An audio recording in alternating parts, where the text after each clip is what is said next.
의견을 주고받고 있습니다. 오늘 저는 이제 그 근로기준법상 근로자직위 소송, 그러니까 노동자란 말이 많은데 아직 법원에서는 근로자란 말을 씁니다. 소송의 의의에 대해서 이게 어떻게 진행되는지에 대해서 법정의 쟁점 중심으로 말씀을 드리려 합니다. 자, 그래서 이제 첫 번째로는 이 소송을 이기면 뭐가 되는 거냐, 근로기준법상 근로자로 인정받는다는 것은 어떤 의미일까 라는 것에 대해 먼저 설명드리고요. 다음 또 소송은 어떻게 진행될까 많이 궁금해하실 것 같아요. 소송이라는 게 굉장히 생소하고 사실 살면서 법정에 한번 서보기도 사람이 쉽지 않기 때문에 소송은 어떻게 진행되는 것인지 절차를 설명드리고 다음으로 이제 무엇을 준비해야 할지, 그리고 이제 많은 이제 노동조합 지도부에서 저한테 주셨어요. 현장에서 이런 질문들이 온다. 그런 질문들을 정리해서 제가 답변 드리는 시간으로 진행하도록 하겠습니다. 근로기준법상 근로자라는 게 뭘까? 자, 저희가 이제 코디 같은 경우에 특수고용 노동자라는 말을 많이 합니다.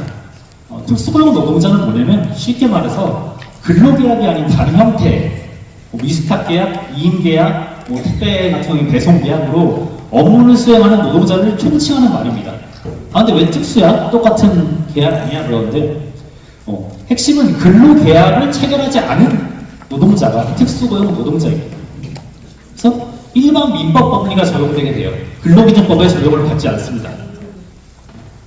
여기서 이제 가장 많은 질문이 들어오신 것 같아요. 아니, 민법이 적용되면 왜 문제가 되냐? 민법도 법이 아니냐? 라고 하시는데, 민법은 매우 최소한의 것들만 규정해 놓은 법입니다. 모든 법의 기초가 되는 법이라고 하는데 민법이 그만큼 최소한의 것들만 민법이 규정해 놨습니다. 그래서 계약자의 원칙이라고 해서 대부분 민법의 법리는 합의한 대로 되게 됩니다. 제가 최저임금을 많이 예시로 들어드려요. 저희 최저임금 보장 받나요? 네. 왜 저희가 최저임금은 일반적인 노동자가 근로계약서를 맺으면서 그랬어요. 여기 사업주가 우리 힘드니까 최저임금 7,000원에 시급을 7,000원에 하자. 불법입니다. 왜냐? 근로기준법에서 최저임금을 강제로 정해놨기 때문입니다. 근데 민법으로 오면 얘기가 달라져요. 민법에서 사업자가 내가 수수료 받을 때 얼마 이상 받아야 된다, 이런 법은 하나도 존재하지 않습니다.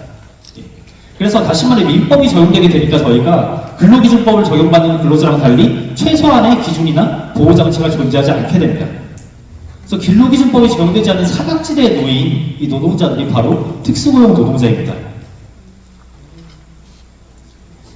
그래서 근로기준법상 그런 근데 근로기준법 적용받는 노동자를 봐도 힘들어 이렇게 생각할 수 있으세요. 거기도 힘들다. 물론 힘듭니다. 거기도. 근데 거기서 보장받는 권리들은, 근로기준법으로 보장받는 권리들은 결코 작은 권리들이 아닙니다.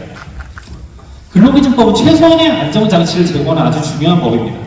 이거는 강제적으로 대부분 적용되기 때문에 사업주가 이거 이렇게 하지 말자, 우리 협의하자 했다고 해서 뒤집을 수 없습니다. 그래서 근로기준법상 노동자가 보장받는 권리를 보면 이 뒤에 설명드릴 텐데, 휴게 시간 보장 받습니다. 8시간 일하면 하루에 1시간을 중간에 쉬게 해줘요. 해고 제한도 있습니다. 해고 맘대로 못합니다. 휴직, 휴가, 휴직도 쓸 수 있고 연차도 쓸 수 있고, 내 아프면 휴직도 해서 몇 개월 쉬다 다시 일할 수 있습니다. 주휴수당, 연차수당, 퇴직금 등등등등등, 이 돈과 관련된 것들도 무수히 많은 보장들을 받게 됩니다. 근데 특수고용 노동자는 앞에 말씀드렸죠? 근로기준법이 적용되지 않기 때문에 그게 전혀 적용되지 않습니다. 제가 이제 하나씩 설명드릴게요. 근로기준법상 노동자가 보장받는 것과 우리가 보장받지 못하는 거에 대해서. 근로기준법 제23조입니다. 해고 등에 대한 제한인데요. 사용자는 근로자에게 정당한 이유 없이 해고, 휴직, 경직, 감봉, 그 밖의 징벌을 하지 못한다라고 되어 있습니다. 부당해고 소송, 이런 거 많이 들어보셨을 거예요. 이 부당해고 소송에서 승소가 나오는 거는 판사가 그런 게 아니에요. 판사가 내가 봤더니 이거 좀 심하다, 해고는 심해, 회사가 잘못됐어, 이렇게 판단하는 게 아닙니다. 23조에서 정당한 이유 없이 해고를 하지 못한다고 되어 있기 때문에 판사가 정당한 이유 있는지를 따져보고 정당한 이유가 없으면 부당한 해고가 되는 겁니다. 그래서 해고를 마음대로 할 수가 없습니다. 일반적인 노동자의 경우에는. 근데 특수고용 노동자는 이런 규정을 적용 안 받죠. 참 다른 사업장이지만 참 말도 안 되는 이유로 계약 해지한 경우도 많이 봅니다. 근데 거기에 대한 제한이 없습니다. 그래서 그냥 계약 해지하고 싶을 때 계약 해지를 해버립니다. 아무런 저희의 직장이 사라지는 거에 대해서 아무런 법적 제한이 없는 것입니다. 다음으로 경영상 이유에 대한 해고를 제한이 됩니다. 경영상 이유에 의한 해고는 쉽게 말해 정리해고입니다. 그러니까 사용자가 그 경영상 이유, 정리해고를 하려고 하더라도 이 요건들을 충족해야 됩니다. 1년 보시면 경영상 이유에 의하여 근로자를 해고하려면 긴박한 경영상의 필요가 있어야 된다. 등등등등등 이런 것들이 있고 2항에 보시면 해고를 피하기 위한 노력을 다해야 된다. 이런 여러 가지 규정들이 있습니다. 그런데 특수고용 노무자는 이런 규정이 전혀 없습니다. 앞에 진 부장님이 세라젬 얘기 잘해주셨어요. 세라젬이 이제 갑자기 하루아침에 직장이 없어지게 되면서 상담이 왔습니다. 법률에. 법적인 대응이 뭐가 있을까요? 만약 그분들이 근로기준법상 노동자였다면 제가 말했을 거예요. 이 회사 회의 같은 거 보고 쉽지 않지만 한번 정리해고 위헌 소송을 해보면 어떨까요? 라고 말했을 텐데 전 세라젬 직원한테 어떻게 말했을까요? 법적으로 할 수 있는 방법이 아무것도 없습니다 라고 말했습니다. 그게 사실이기 때문에 가슴 아프지만 근로기준이나 근로자들은 정리해고에 일정한 제한을 두게 됩니다.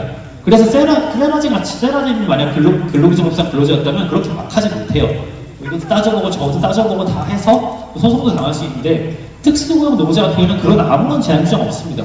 어느 날 갑자기 극단적인 사례입니다. 코어디를 절반으로 줄이겠다. 법적으로 대응할 수 있는 방법이 아무것도 없습니다. 근로기준법의 적용을 받지 않기 때문에. 요건 간단한 건데요. 근로기준법상 노동자들 같은 경우에는 노동위원회 구제 절차를 신청할 수 있습니다. 노동위원회에서 이겨도 회사가 행정소송 걸고 있을 수 있긴 하지만 하여튼 이 노동위원회 절차 같은 경우에는 굉장히 간소하게 진행됩니다. 패소 비용도 없어요. 그러니까 내가 좀 한번 빨리 내 걸 받아보고 싶어. 너무나 명백해서 이거는 이길 것 같아. 이런 경우에는 노동위원회를 통해서 다퉈볼 수가 있는데 이 노동위원회 절차는 특수고용 노동자는 역시 또 해당이 없습니다. 부당 노동 행위가 엮여 있으면 될 수 있긴 한데 그건 아주 특수한 경우고 이런 노동위원회 절차를 하지 못해서 무조건 소송으로 가야 됩니다. 계약해지 당하면. 근데 계약해지 소송도 쉽지가 않습니다. 뒤에 말씀드리겠지만 근로기준법 적용이 아니라 회사가 준 계약서대로 계약이 되어 있기 때문에 그 계약서 내용 안에서 싸우게 됩니다. 계약해지를. 쉽지 않죠. 상대가 다 짜놓은 판에서 싸워야 된다는 게 근로기준법이 아니라. 뒤에 부분 간단히 설명드리겠습니다. 근로시간 제한이 있죠. 근로기준법상 노동자들은 40시간 초과할 수 없고 주에 하루 8시간 초과할 수 없습니다. 그거 넘어가면 1.5배로 연장 근로수당 받습니다. 없습니다. 저희는 몇 시간, 점검이 너무 많아서 말을 해도 똑같습니다. 휴일? 다음은 휴일입니다. 저희는 휴일이 없습니다. 저희 쉬어요 그러시죠 이러면. 주말에 쉴 수 있어요 조정해서. 자, 근데 보통 근로기준법에서 말하는 휴일은 유급휴일입니다. 1항 보실게요. 사용자는 근로자에게 일주일 평균 1회 이상의 유급휴일을 보장해야 된다고 합니다. 유급휴일은 뭐냐면요, 내가 쉬는데 월급이 나와요. 일주일에 한 번. 보통 일요일에 쉬죠. 모든 일반적인 노동자들은 일요일에 쉬어도 이날은 내 일한 거에 대해서 임금이 나옵니다. 그래서 주휴수당이 있는 거예요. 그리고 연차 유급휴가도 있죠. 1년 이상 근무하면 15일 동안은 연차 유급휴가를 줍니다. 연차 썼다고 월급 깎지 못하죠. 유급휴일을 보장받아야 되는데 특수고용 노동자 같은 경우에는 근로시간 개념 자체가 없습니다. 그래서 몇 시간을 일하면 건당 수료만 지급해요. 유급휴가 이런 것들은 존재하지 않습니다. 주말에 쉬면 그만큼 돈을 못 받는 게 특수고용 노동자들의 현실입니다. 다음 문제. 퇴직금 많이 물어보세요. 왜 우리 도대체 퇴직금을 못 받나? 이것도 제가 답은 딱 하나입니다. 근로기준법의 적용을 받지 못하기 때문입니다. 근로기준법에 제34조에서 퇴직급여 제도라는 걸 정해놨습니다. 이 법이 있기 때문에 퇴직금을 받는 겁니다. 근데 특수고용 노동자는 역시 근로기준법 적용이 없으니까 퇴직금을 받지 못하게 되는 거죠. 이 법의 적용이 없으니까. 좀 굉장히 불안하다고 생각되는 게 그 퇴직금은 그 취지가 뭐냐면 내가 일하다가 직장을 그만뒀을 때 일정 시간 동안은 그 생활을 영위할 수 있도록 해주는 게 퇴직금입니다. 근데 저희 똑같이 일했잖아요. 저희는 회사를 그만두면은 저희가 그 생활 영위할 수 있는 그 퇴직금에 대한 게 아무런 보장이 안 되어 있습니다. 다음 달부터 소득이 제로예요. 한 푼도 없습니다. 굉장히 불안해요. 그래서 이 소송을 하는 건 이유는 특수고용 노동자가 근로기준법상 노동자가 된다는 문제입니다. 그 핵심은 뭐냐? 앞서 말씀드린, 앞엔 다 요약해 말씀드렸는데 이것뿐만 아니라 근로기준법의 여러 항목들이 있는데, 아무튼 지금까지 전혀 보장받지 못했던 근로기준법상 권리들을 보장받기 위한 소송입니다. 특수고용 노동자는 계약서대로 모든 게 정해집니다. 계약서에 클레임 2번 걸어오면 계약 해지된다. 계약 해지됩니다. 일반적인 근로자가 클레임 2번 받았다고 해고가 될까요? 저는 그런 말씀드리니까 제가 소송 결과를 참 장담 안 드리는 편인 변호사인데도 이건 한 부당해고 소송하면 이길 것 같습니다. 말합니다. 그런데 특수고용 노동자는 계약서대로 되어 있으니까 쉽지 않습니다. 계약서에 이렇게 적혀있는데 회사는 말해요. 변호사들. 회사 측 변호사가 나와서. 근데 그래서 근로기준법 노무사는 근로기준법을 반드시 지켜야 되기 때문에 우리가 이 근로자 지위를 확인받는 걸 통해서 이 앞에 있는 권리들을 보장받을 수 있는 겁니다. 그래서 이 근로자 지위에 있음을 확인하는 소송이란 제가 말씀드립니다. 돈 몇 푼 받으러 가는 소송 아닙니다. 돈은 얼마 안 될 수도 있습니다. 제가 여러 가지로 고려해보니까 저희 상황은. 그동안 우리가 근로자처럼 일했는데, 노동자처럼 일했는데 보장받지 못했던 권리를 보장받으러 가는 소송이라고 다시 한번 말씀드립니다. 그래서 제가 이제 근로기준법상 근로자를 노동자로 인정받은 특수고용 노동자가 이 가정에 계세요. 코웨이 그 수리기사분들, CS분들, 청문회에서 수리기사분들이 특수고용 노동자이다가 노동자로서의 권리를 얻게 됐습니다. 그래서 제가 그 지부도 잠가다 보니까 여쭤봤습니다. 특수고용 노동자도 있다가 근로기준법상 노동자가 되니까 뭐가 달라지셨어요? 하고 제가 여쭤봤어요. 첫 번째, 급여가 안정적이 됩니다. 기본급이 지급돼요. 저희 같은 경우에 계정이 줄면 그만큼 수익이 줄죠. 근데 그런 거 없죠. 기본급은 어떻게든 받게 됩니다. 다음으로 고용이 안정되게 됩니다. 이 정규직이 되면은 내가 계속 그 정년까지는 큰 사고 안 치고 일을 할 수 있게 되는 거예요. 난 내년에도 일할 수 있다. 이런 것들이 보장이 된다는 겁니다.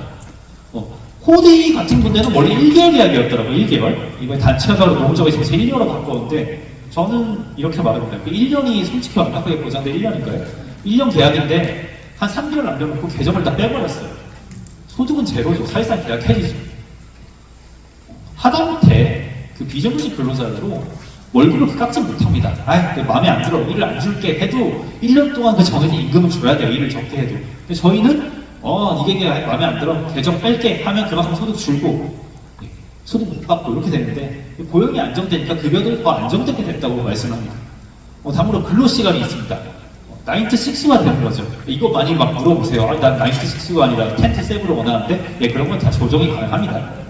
중요한 거는 근로시간 개념이 생긴다는 거죠. 내가 이 시간보다 더 일을 하면은 연장근로수당도 받고 있고 내가 오늘 일이 있어 일을 못하면 연차 쓰고 안 할 수도 있고 이런 근로시간 개념이 생겼고요. 다음으로 사회복지 혜택들을 다 적용받게 됩니다. 코웨이가 제가 뭐가 있는지 잘 모르겠지만 경조사비리, 복지포인트 이런 거 한 번도 못 받잖아요. 특수고용 노동자이고 다 동등하게 적용받게 되고 성과급을 받는 경우도 있다고 하시더라고요. 다음으로 저희가 그 노조법상 노조를 인정받아서 김치장 대책 하고 있지만 이 노조가 단체 협상을 할 때조차도 근로기준법상 노동자가 됐을 때 협상력이 달라집니다. 당장 쟁행이 한 번 할 때부터 파워가 달라지겠죠. 저희가 노조의 협상력이 증대되고 회사도 그렇게 함부로 하지 못하게 됩니다. 그래서 그 특수고용 노동자가 근로기준법상 노동자로 인정받으면 정말 이렇게 많은 권리들을 보장받지 못했던 권리들을 보장받게 됩니다.